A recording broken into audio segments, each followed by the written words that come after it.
자, 지금 시작하도록 하겠습니다. 아까 전에 빠르게 전체 화면에 쑥 지나갔는데 그 변표가 많지는 않고요.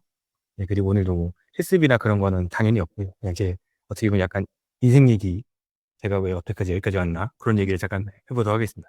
참고로 요즘 제가 지난달에 세미나를 하나 발표했었고요.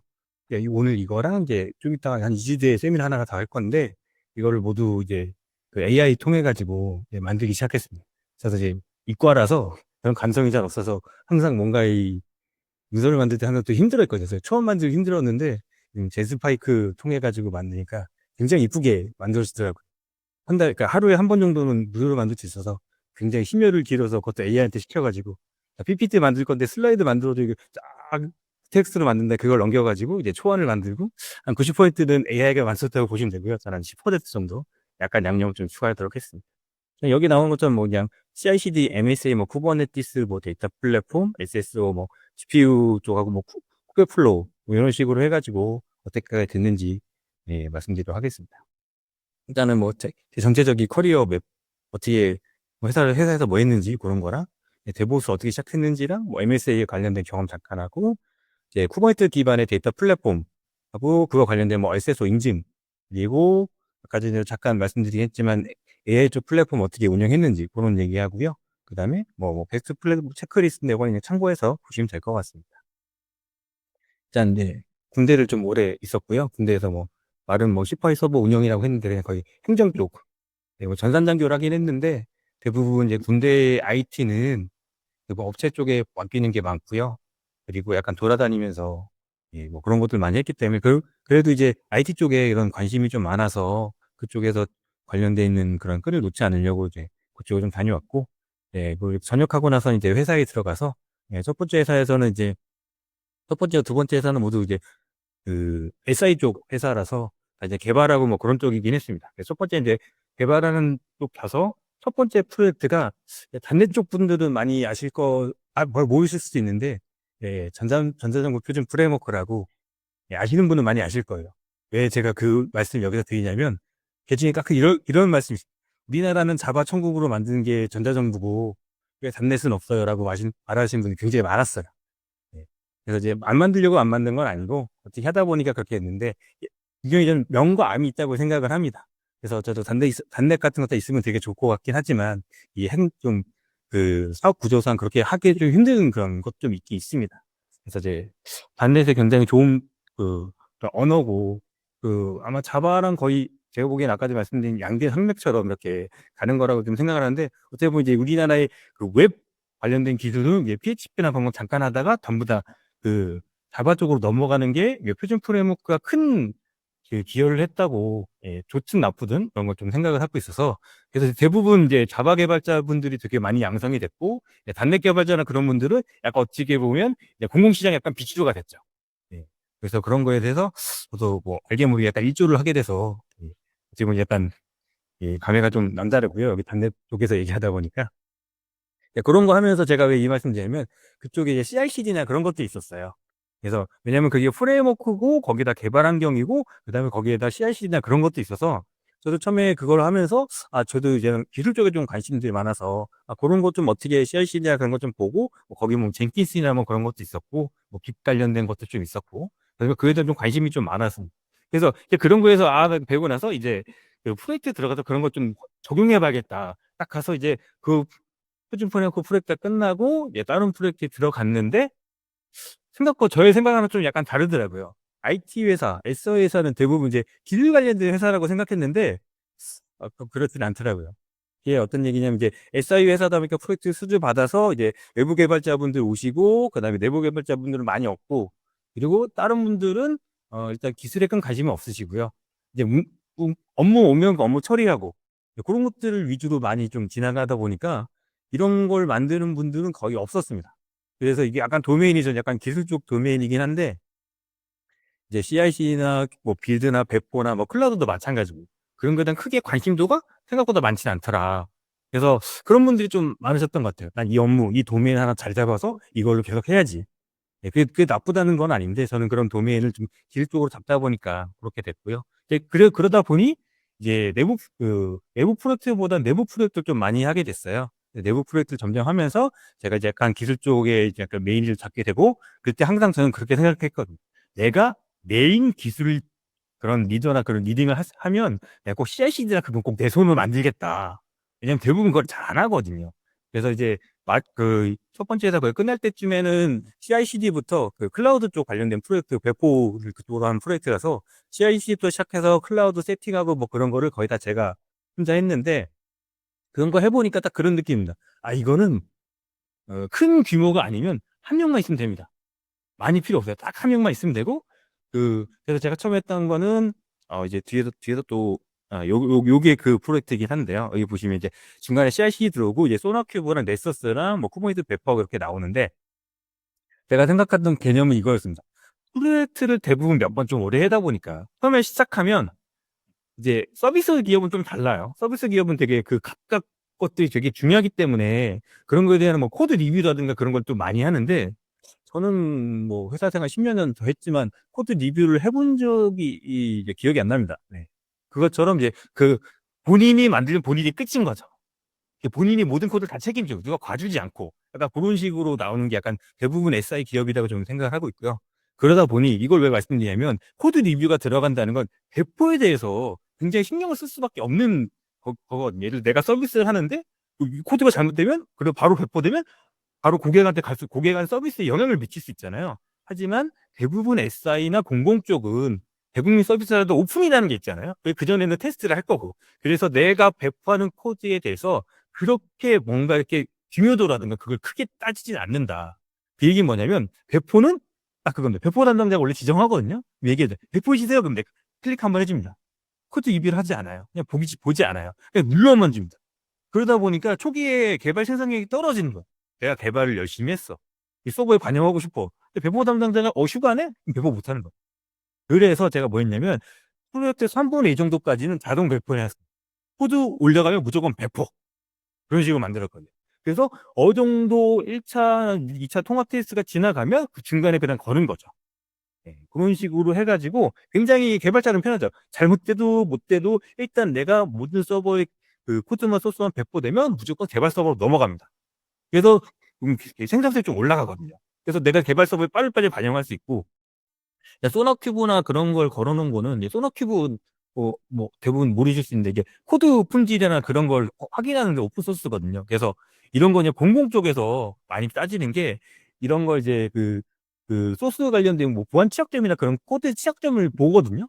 근데 여기에 룰 같은 거 넣어가지고 볼 수가 있어요. 근데 이런 걸 이제 아마 공공이나 그런 점 아니면 프로젝트 자체에서 이제 좀 큰 프로젝트나 큰 회사 같은 경우에는 그런 것도 따지거든요. 이거 오픈하기 전에 얘네 코드 취약점이라는 거 어떻게 써?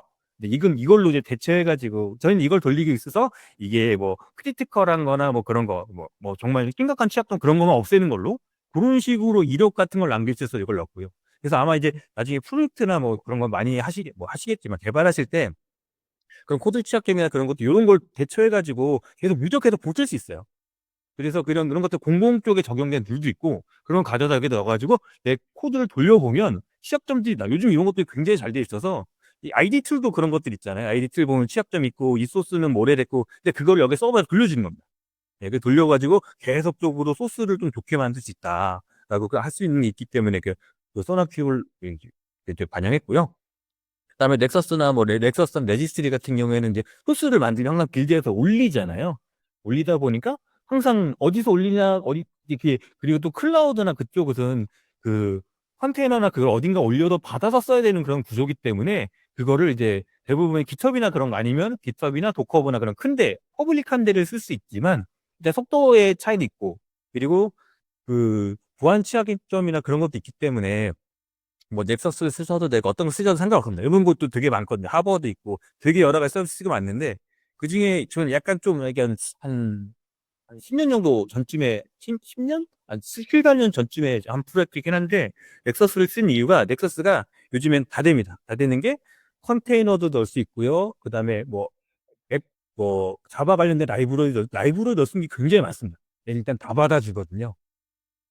단점은 얘가 SSO에서 그 SSO 관련된 거를 이제 안 받아주는 단점이 있습니다. 근데 예를 들어서 이 오스나 그런 걸로 얘를 묶어가지고 SSO를 연결하고 싶잖아요. 근데 얘는 유료 버전밖에 안 되거든요. 그래가지고 이제 LDAP이랑 그런 건 연동이 되는데, 근데 제가 그래서 좀 하다 봤는데, 최근에 보니까 그런 오픈소스 이 약간 플러그인식으로 붙여가지고 SSO를 연결해주는 그런 것도 있더라고요. 그래서 이제 왜 이걸 말씀드리냐면, 이런 거 항상 올려놓으면, 그러면 로그인이나 보안 취약기 그런 거 항상 얘기하시는 분들이 꼭 있어요. 제가 아이디 패스로 로그, 누가 요즘 아이디 패스 쓰냐, 뭐 SSL 묶어야지, 그런 분들이 있기 때문에, 그런 분들은 이게 약간 걸리거든요. 그럼 이거 못 쓰는 거예요. 그래서 일단 보안이라는 거 앞에 무너지는 것들이 굉장히 많습니다. 근데 그런 것도 있기 때문에 혹시 넥서스나 그런 걸 고려하시는 분이 있으면 이거에 대해서 그런 그 플러그인이나 그런 것도 있기 때문에 이건 어느 정도 구현을 할 수 있다. 그래서 이거는 여기 있는 건 다 오픈소스로 쓸 수 있다. 약간 그런 거 말씀드릴 수 있고요. 여기 스카우터라고 나오는데 APM이라고 어플리케이션 퍼포먼스 모니터링. 이거는 여러 가지 제품들이 굉장히 많죠. 요즘 예전에는 스카우터가 되게 유명하긴 했는데 요거 말고도 그런 뭐 예거라든가 등등 뭐 분산 환경이라든가 그런 거 되게 많습니다. 근데 제가 왜 스카우터를 만들려면 일단 우리나라 개발자분들이 만든 이 제품이고요. 이거는 이게 약간 다르긴 한데 이게 분산 환경으로 모니터링 하는 건 아니고 단순 한 개 개별 한 개의 그 어플리케이션을 모니터링이 되게 편하게 돼 있거든요. 그래서 우리나라에 가장 특화된 XV라는 그 뭐 그래프에다가 이렇게 점이 찍힙니다. 트랜잭션이. 그래서 보고 있으면 이게 막 줄 세우는지 옆으로 세우는지 그런 식으로 그 모양에 따라서 이게 어떤 식으로 그 트랜잭션이나 무슨 문제가 있는지를 볼 수가 있어요. 그리고 여기에 뭐 약간 자바 같은 건 흰 메모리라 해서 메모리 같은 거 이게 주시된다 그러죠. 메모리 막 없어지고 그런 것도 계속 그런 것도 같이 볼 수 있어요. 약간 직관적으로 볼 수 있기 때문에 되게 좀 편하게 볼 수 있고, 이런 제품 중에도 되게 유명한 것들이 뭐 다이나 트레이스 뭐 그런 게 있는데, 그런 거 같은 게 그냥 외산 제품이라서 일단 그래프가 없대요. 그래서 이게 보이는 게 없고, 이게 그리고 이제 그냥 APM 제품 중에서 되게 유료 제품들도 많고 무료 제품들도 많지만, 혹시 일단 우리나라 제품이 역시 우리나라 쪽에 좀 약간 좀 맞을 것 같아서 그것도 되게 간단해. 에이전트 하나만 심으면 되긴 할 거거든요.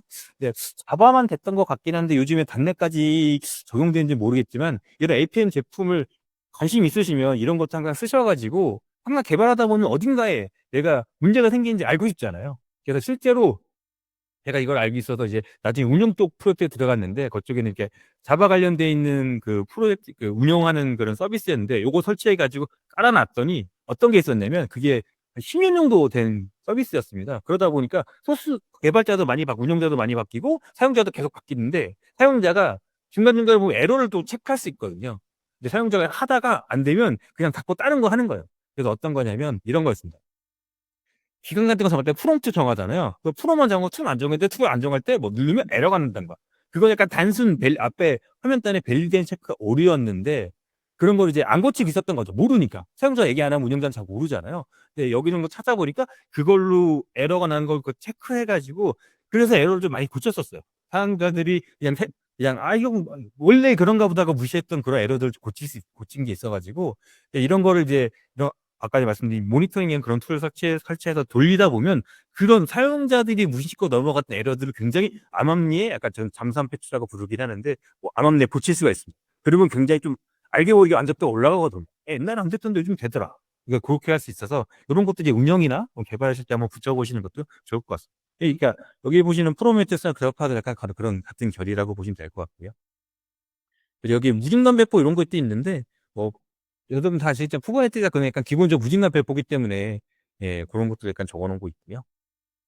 이건 이제 MSA 쪽, 아까 전에 저희 약간 밥 먹다가 MSA 나오긴 했지만, MSA는 굉장히 좋은 개념이긴 하지만 2016년도인가 17년도인가 그 배달의 민족 얘기를 나오면서 MSA 그때 막 얘기를 하셨던 그 세미나가 기억나거든요.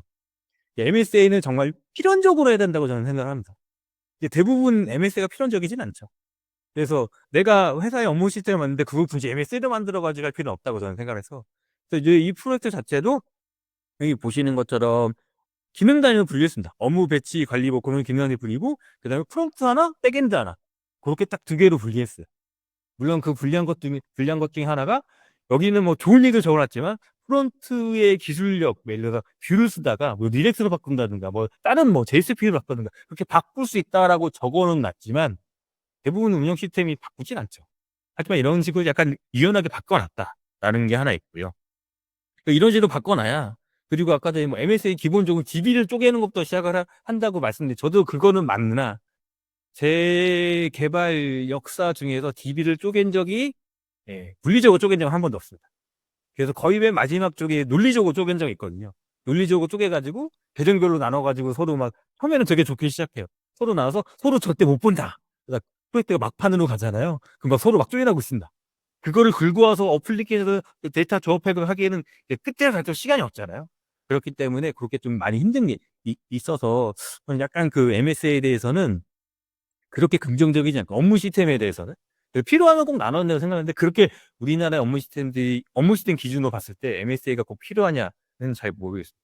하지만 전 여기에서 어떤 걸 했냐면 배치는 아예 완전히 따로 분리시켰어요. 배치는 독립적으로. 얘는 업무랑 완전히 상관없기 때문에 그런 식으로 독립적으로 돌아가는 애들이 있으면 분리시킬 필요는 없죠. 예를 들어서 배치가 장애가 나도 이 업무 시스템 전혀 영향이 없는 거잖아요. 그런 것처럼 아예 독립적인 건 따로 분리해도 되는데 어중간하게 이렇게 하는 거는 그걸 나누는 것보다는 그 어느 정도 그런 기능 단위로 분리하는 것도 고민하실 필요는 좀 있으실 것 같습니다.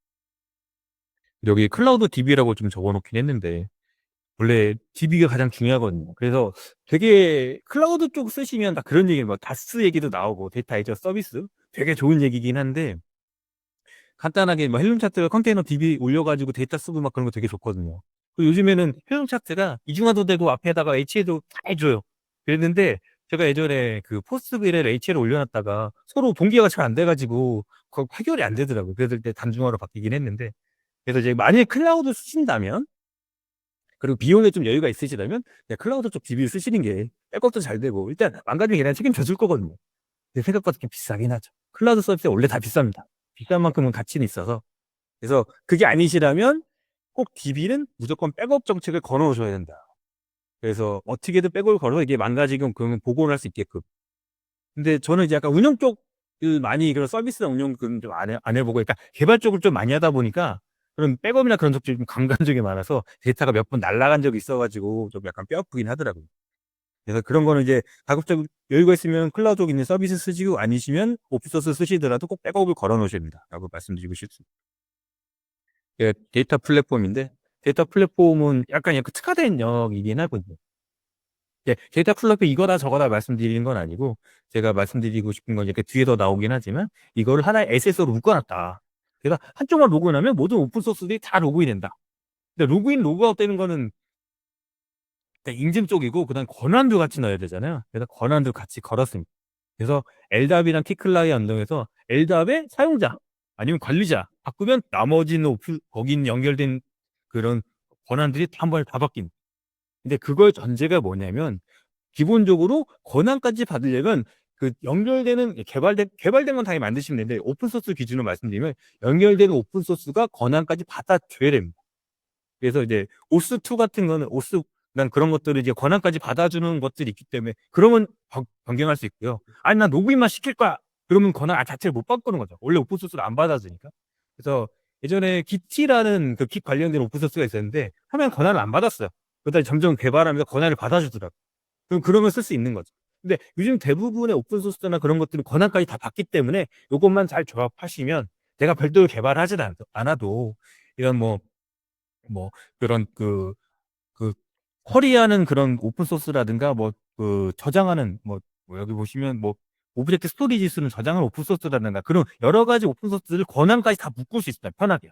그리고 당연히 개발하는 영역들은 그 개발하는 영역에 대한 권한을 묶으면 되는 거죠. 다만 이제 세팅은 다 각자 해야 되죠. 여기 나오는 슈퍼셋 같은 경우는 그냥 슈퍼셋은 두 가지 용도가 있는데 웹에서 쓰는 쿼리 용도가 하나 있고요. 그다음에 대시보드, UI 같은 거 이쁘게 만들어 주거든요. 예, 근데 약간 타블로처럼 쓸 수 있어요. 약간 튜닝하면 좀 이쁘게 만들 수 있는데 요거 같은 경우에도 여기에 각자 각각의 권한들이 있어요. 그 권한하고 LDAP이나 그런 원래 쓰는 고유 권한하고 다 매핑을 시켜놔야 돼요. 그래서 내가 여기서 관리자 권한을 하면 얘도 슈퍼셋의 관리자 권한을 매핑이 해야 되고 그런 것만 잘 매핑 시켜 놓으면 얘가 결국 LDAP에서 권한만 바뀌면 다 바뀝니다. 그런 식으로 좀 편하게 쓸 수 있다라고 보시면 될 것 같아요. 그래서 여기 약간 이렇게 그런 식인데 요거 하면서 가장 중요한 여기에 핵심 중에 뭐냐면 OIDC 제공인데 앱 제공 통합이라고 되어 있습니다. 이게 뭐냐면 그런 것도 있습니다. 하시다 보면 오픈 소스인데 ID 패스워드가 없어요. 그냥 들어가는 거예요. 근데 내가 이걸 막고 싶어.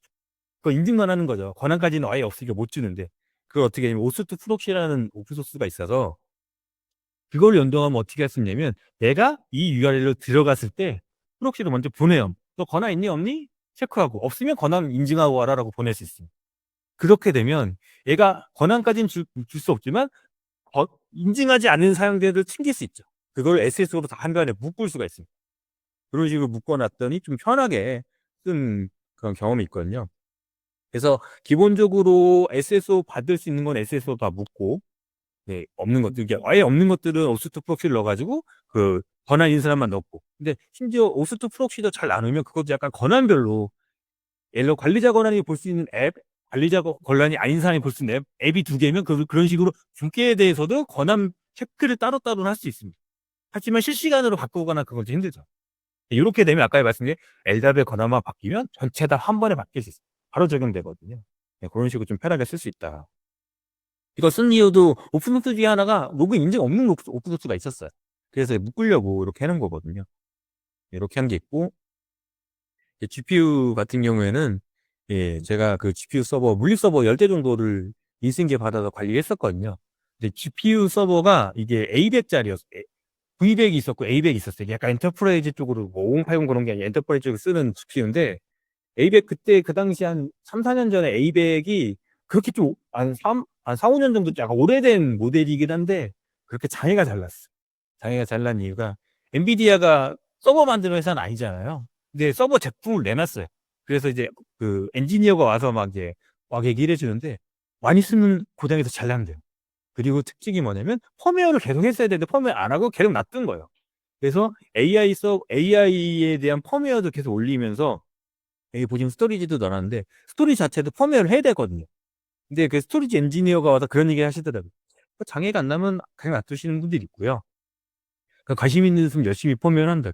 근데 이걸 하다 보니까 GPU랑 OS랑 그다음에 스토리지하고 쿠버네티스 버전하고 다 묶입니다.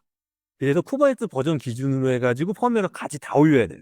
그래서 이 버전에는 이 버전이 맞고 이 버전에는 이거 버전이 맞고, 그래서 그 10개의 물리 서버에 대해서 한 1년 정도 걸려가지고 운영하고 있는데 계속 하나씩 올렸어요. 그래서 심지어 거기에 우분투가 깔려있었는데 우분투도 제가 10개 서버를 다 거의 포맷했거든요. 근데 운영은 계속 하고 있었어요.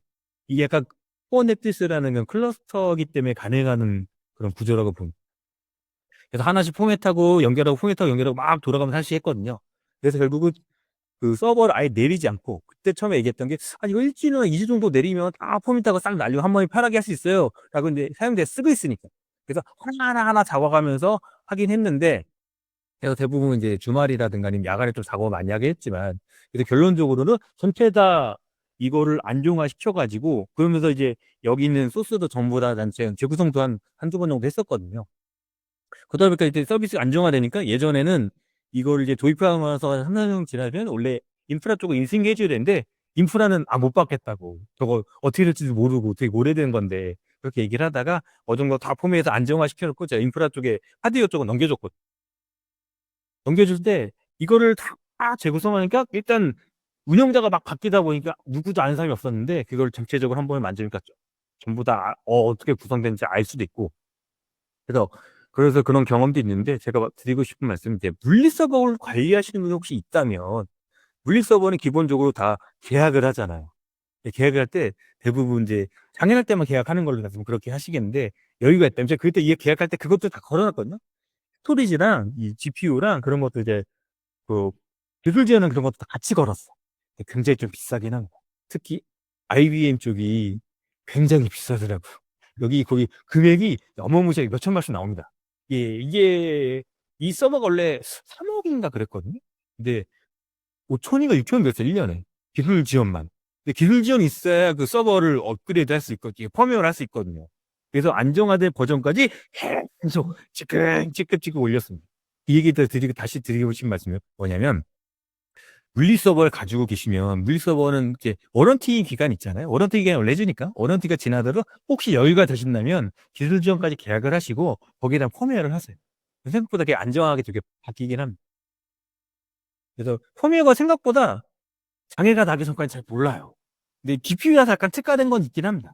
근데 GPU 말고 나머지에도 장애나 그런 가능성이 항상 존재는 하거든요. 그래서 걔를 펌웨어하면 굉장히 안정적으로 변할 수 있다. 하지만 관심 없는 분들은 장애 나기 전까지 절대 건들지 않더라. 그래서 욕먹으면서 하긴 했거든요. 아 장애 몇 번 났는데 갑자기 나서 가지고 전체 다 막 다 들 틀어진다 그렇게 그렇게 좋아하는 사람 많이 없긴 했는데 어쨌든 그러다 보니까 이제 잠재적인 그런 다양성을 많이 줄이긴 한 거죠. 그래서 그런 것도 이제 서버 관리하시면 같이 예 고민하실 필요는 좀 있으실 것 같습니다. 네 그래서 이제 저희 거의 마무리 단계에 왔는데요. 그래서 이제 하다 보니까 이제 설계나 그런 것도 이제 그런 프로파일이나 그런 것도 다 이렇게 나눠 놓잖아요. 예. 그래서 이제 자바 같은 경우에 스프링 같은 경우에는 프로파일별로 같은 소스에 대해서 뭐 운영, 개발, 로컬 그런 식으로 나눌 수 있어 가지고 하나의 소스를 가지고 나눠서 쓸 수 있다. 아마 이제 단넷이나 그런 것도 다 똑같으니까 있으실 것 같고 운영이나 그런 것도 이제 꼭 그런 백업들 etcd는 쿠버네티스 관련된 백업인데 제가 저거 백업 안 해 가지고 플랫폼 거의 날아간 적이 있어 가지고 이게 좀 약간 장애가 있어서 그래서 저런 걸 그리고 나서 무조건 저 걸었어. 그래서 그런 백업은 항상 중요하더라. 근데 날아가 보면 그런 생각이 들긴 하는데 날아가기 전까지는 잘 모르죠. 예. 특히 이제 운영 쪽은 다 하시겠지만 이제 개발 쪽이라도 그런 거 항상 걸어 놓으셔야 나중에 그런 장애 상의나 그런 거 할 수 있고요. SSO나 그런 것도 이제 그 가급적이면 오픈 소스나 그런 것도 웬만하면 요즘 다 지원해 주기 때문에 묶을 수 있는 거 다 묶으셔라. 예. 그리고 데브옵스나 그런 것도 CI/CD나 그런 파이프라인을 걸어 놔야 개발할 때 되게 편하다. 요즘 약간 최근에 제가 들은 것 중에 데브옵스 관련해 가지고 디플로이하고 그런 개념으로 나눈대요. 디플로이는 중간에 승인자가 있어서 100% 거고 디플로이먼트는 그 소스 코드나 그런 코드까지 다 테스트 코드까지 다 완료가 되면 승인 없이 바로 운영 서버까지 배포하는 그런 개념으로 나눈다고 좀 그렇게 들어서 운영 서버까지 그렇게 배포한다고 좀 다시 생각을 해 보면 내가 테스트 코드를 진짜 잘 만든다고 하면 사용자가 뭐 물론 검토는 하겠지만 운영까지 바로 배포해도 크게 무방하지 않을까 좀 싶긴 한데 좀 그렇게 와닿진 않더라고요. 그런 개념이 있다는 건 들었는데 그래서 저는 항상 사용자가 있어야 된다고 생각을 하긴 하는데 그래서 배포도 그래서 여기 드리고 싶은 말씀은 그런 정도의 개념이 있을 만큼 배포도 어느 정도 자동화 시켜 놓는 게 더 편하다. 근데 요즘 제가 약간 클라우드 쪽 있는 솔루션 회사에서 요즘 하는 게 뭐냐면 무조건 웬만한 건 다 코드로 만들려고 합니다. 에스파이어 하신 것도 마찬가지지만 코드로 다 해 놓으면 UI에서 맨날 찍던 거를 코드로 만들면 똑같은 거 반복해서 계속 할 수 있거든요. 그래서 제가 이제 오픈토프라고 테라폼에서 이제 포크된 애가 있는데 그거 갖고 이제 오픈스택이나 그쪽에 테스트를 막 하고 있거든요. 그래서 막 개발 테스트할 때 예전에는 다 UI가 다 찍던 걸 전 테스트할 때 그냥 명령어 날려서 잘 만들었나 확인하고 지우고 만들어서 지우고 막 그걸 계속하고 있어요. 근데 생각보다 그렇게 코드를 만들 수 있는 건 웬만큼 다 코드로 해 보시는 게 좀 시간이 많이 걸리긴 하는데 한 번 해두면 계속 재사용도 할 수 있고 되게 편하거든요. 그래서 저는 그거를 계속 발전하려 하는 생각들이 있어 가지고 그래서 웬만한 건 코드로 좀 하는 게 좋을 것 같다라고 좀 말씀드리고 싶고요. 배포 같은 거는 이제 여러 가지 뭐 포트라 그런 정책들을 뭐 아까 약간 뻔한 얘기이긴 하고 그래서 일단은 여기 뭐 핵심 메시지로 이렇게 적어 놓긴 했는데 뭐 여기 AI가 막 잘 정리해서 적어 놓긴 했는데 약간 제가 드리고 싶은 말씀은 약간 그거 같습니다. 저는 항상 뭐든지 그런 얘기를 하거든요. 소스 코드든 서비스든 뭐든 저는 애정이라고 항상 생각을 합니다. 내가 애정과 관심을 쏟으면 그만큼 질은 좋아지는데 티는 안 나요. 아는 사람만 알고 내가 여기다 열심히 CI/CD 파이프를 잘 만들어 가지고 내가 뭔가 이렇게 딱 잘 만들어 놨어. 근데 고객은 "돼요? 안 돼요?" 뭐 똑같아요. 아까 그런 얘기밖에 안 할 건데 그거는 그냥 어떻게 보면 약간은 자기만족인 것 같긴 한 근데 그걸 알아주는 상사가 있으면 좋은 거고요. 알아주지 못한 상사가 있으면 그냥 자기만족에 끝나는 거긴 한데 생각보다 그래도 그런 걸 많이 함으로써 저는 그거에 대해서 많이 배우긴 했거든요. 내가 실수도 많이 해 보고 이런 식으로 계속 해 보고 코드도 만들어 보고 막 개선을 해 보니까 이런 걸 하면서 내가 하나씩 알아가는 게 있고 그만큼 알아가면 점점 알아갈수록 내가 그거에 대해서 이제 어디 딴 데 갔을 때나 다른 프로젝트 갔을 때 내가 배웠던 걸 거기다 적용했을 때 생각보다 좋아하시는 분들이 좀 있긴 하더라고요. 그래서 이제 그런 것들에 대해서 아마 이제 자동화 포인트라든가 그런 거 한번 검색해 보거나 그렇게 해 보시면 굉장히 좀 나올 거거든요. 예전에 사람이 하던 거 그거를 어떻게 보면 아까 말씀하신 뭐 여러 가지 오픈 소스도 굉장히 많고 요즘 자동화 툴도 AI랑 폰들도 굉장히 많이 나왔기 때문에 그런 부분 한번 찾아보시는 것도 이런 데브옵스나 뭐 그런 측면에 갔을 때 많이 도움이 될 거라고 생각합니다. 네 이만 발표 마치도록 하겠습니다. 네 고맙습니다.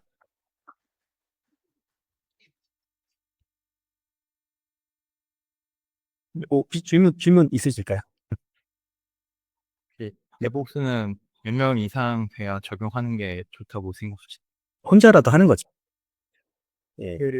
기성적인 데브옵스가 그림이 좀 다르긴 한데 저 같은 경우 제가 이제 진행하고 있는 프로젝트 시카고라고 하는 그 있어요. 이 프로젝트 같은 경우는 이제 빌드하는 단계에 있는 프로듀싱도 아이가 내려가. 그러면은 불구하고 프로덕션도 그래서 붙이기 나름입니다. 데스크탑 애플리케이션이라고 할지라도 CICD 붙일 수 있고 배포하는 것까지 공헌을 해가지고 서버가 이제 분리한 것도 당연히 이제 프로덕션 기능까지 할수 있게. 그거에 잠깐 추가로 제가 더 잠깐 말씀드리면 아르고 CD라는 프로젝트가 있습니다. 헬름 찰스로 연결해가지고 그 서버에 직접 배포하는 건데 처음에 저는 그거를 다른 사람이 만드는 거 봤을 때 좀 싫어했어요. 왜냐면 제가 대부분 인프라를 다 알고 있었기 때문에 그냥 내가 하면 되지. 이거 누가 저는 아니까 내가 만든 사람이니까 누가 이거를 이 무슨 효용이 있겠어라고 생각했는데 갑자기 뭔가 장애가 나가지고 봤는데 다른 사람들이 배포한 거 그 이력이 다 남는 거예요. 그때 느꼈죠. 아, 이래서 필요하구나. 그리고 왜냐면 체감을 못 하고 있다가 누군가 나 말고 다른 사람들에게 서비스를 썼을 때 이게 코드나 이력에 남느냐 안 남느냐 굉장히 큰 차이거든요. 그것도 마찬가지로 내가 혼자 뭔가 프로젝트나 개인 프로젝트 해도 시간이 지나면 혼자 나 까먹거든. 그래서 그런 거 배포나 그런 것도 이력을 내가 여기서 왜 이런 걸 했는지를 남겨놓으면 그게 다 나중에 돌아왔을 때 그 장애 요소라든가 그런 걸 체크할 수 있습니다. 본인이 쓴 코드도 6개월 정도 지나면 새로운 거 아무도 모른다는 거. 약간 그런 개념처럼 그런 식으로 적용하실 때가 있으면 적용해 놓는 게 나중에 본인한테 더 도움이 된다. 네, 그렇게 생각합니다. 그래서 일단 쉽게 시작할 수 있는 건 지금 만들고 계신 헬스 프로젝트를 위해서 최종 계획을 혹시 지금은 그냥 저 혼자 그냥 저거 데브옵스 구성해서 그냥 그 빌드 다 하고 그냥 바로 서버에 올리거든요. 실행 파일을. 그러면은 이제 딴 엔지니어가 바로 이제 실행 파일을 다운받아서 사용할 수 있게끔 구성을 해놨는데 사실은 예, 역시 공감하는 사람은 이제 아무도 없이 저 혼자 이제 막 하니까 사실 이거를 할 필요가 있나 없나 그때 이제 그런 건 있는 것 같아요. 자동화도 적응을 해놨을 때 전 나중에 팀이 커졌을 때 그때를 대비해서 확실히 이제 투입 계획을 이제 원래대로라면 이제 개발도 그냥 파일도 되게 다 구성을 했었는데 그런 걸 이제 파이프라인으로 배치를 해놓으면은 그만큼 사용할 필요가 사라집니다. 그리고 답을 때려서 이게 됐어요. 팀이 커지게 될 경우는 특정성이 진짜 생기는 거라. 그리고 뭔가 이제 한 일이 그러니까 사고가 발생했을 때 문제를 추적하기가 더 쉽다 아니다를 그런 부분에서 차이점이 네, 여기 제가 추가로 잠깐 더 설명드리면 말씀하신 대로 이제 회사가 커져서 부사수가 쏟았어요. 그러면 그 문제가 생길 수 있고요. 그리고 제가 왜 그 말씀 드리냐면 제가 예전에 그 기존에 있던 레거시를 클라우드 옮기는 프로젝트를 했었어요. 리프트 앤 시프트라고 그냥 들여서 옮기는 건데 한 10년 정도 된 서비스였어요. 사람들이 거의 쓰지 않아요. 운영자도 사려면 바뀌었어요. 그래서 그걸 들어서 이렇게 옮겼는데 안 들어가는 거예요. 그래서 분명히 그 소스 코드가 있거든요. 소스 코드를 받아서 분석기가 넣었는데 안 되는 거예요. 그래서 이제 자바 프로젝트다 클래스 파일을 운영하는 클래스 파일 직접 까봤더니 소스 코드는 완전 달라. 왜 그 말씀 드리냐면, 저도 예전에 JSP나 그런 거 했을 때, 부분 배포 그냥 클래스 이렇게 넣으면 알아서 배포 반영되거든요. 그게 그런 뭐냐면, 저도 이렇게 직접 해봤는데, 나중에 소스에 반영 잘 안 하게 돼. 까먹거든. 급하면 오류났어. 알겠어, 발포. 그리고 소스 코드 반영 안 해. 나중에 시간 지나잖아요? 그럼 까먹어. 그래서 그때 운영하셨던 분들에게 그때 그 클라우드 전환할 때 인터뷰했을 때 뭐라고 대부분 그런 분들이 많았어요. 저 소스에 있는 소스에 시스템에 있는 뭐 SV나 기재에 있는 걸 실제로 운영 서버에 배포하면 무슨 일이 할지 아무도 모른다. 근데 그 코드를 믿을 수가 없는 거죠. 그래서 저는 약간 통배포라고 하는 컨테이너 개념이 나한테 굉장히 좋아했거든요. 왜냐면 소스에 있는 걸 말아서 배포하는 게 CI/CD잖아요. 노콜에 있는 걸 바로 배포하는 게 아니에요. 그래서 그거는 무조건 어디인가는 소스 코드 이력이 관리된다. 이력 관리가 굉장히 중요하거든요. 이제 환경 차이가 있는 게 자바 같은 경우는 말씀하신 게 이제 소스 코드와 바이너리 사이의 브릿지가 허용이 되는 모델이 반면에 안에서 그렇지 않죠. 모두가 다 컴파일에서 내보내기 때문에 네. EXE나 DLL이라고 소스하고 갈라지기가 쉽지가 않죠. 이래가 약간 차이가 있긴 한데 이제 로컬에서 바로 배포가 가능하다는 구조라고 말씀하셔가지고 예. 그러면 이제 소스 코드 안 통하고 배포할 수도 있는 거잖아요. 근데 문제는 그거잖아. 급해. 갑자기 뭔가 아이가 났대. 그럼 빨리 처리해줘야 돼. 그럼 그렇게 처리하고 나서 내가 깜빡하고 소스에 반영을 못했어. 그러면 시간이 지나가면 나중에 나한테 돌아올 수 있다는 거죠. 네. 저도 네. 그런 의미에서 사실 데브옵스를 적용한 거긴 해가지고 사실 뭐 그냥 누군가 그냥 그 바로 주문 받아서 빌드 전달하고 그러고 나면은 이제 나중에 이제 잊어먹고 안 올리고 뭐 이제 그런 문제가 있어서 저를 한 건데. 근데 대부분은 다 이제 그 직접 배포 못하게 거의 다 막거나 의도적으로 안 하는 거죠. 네.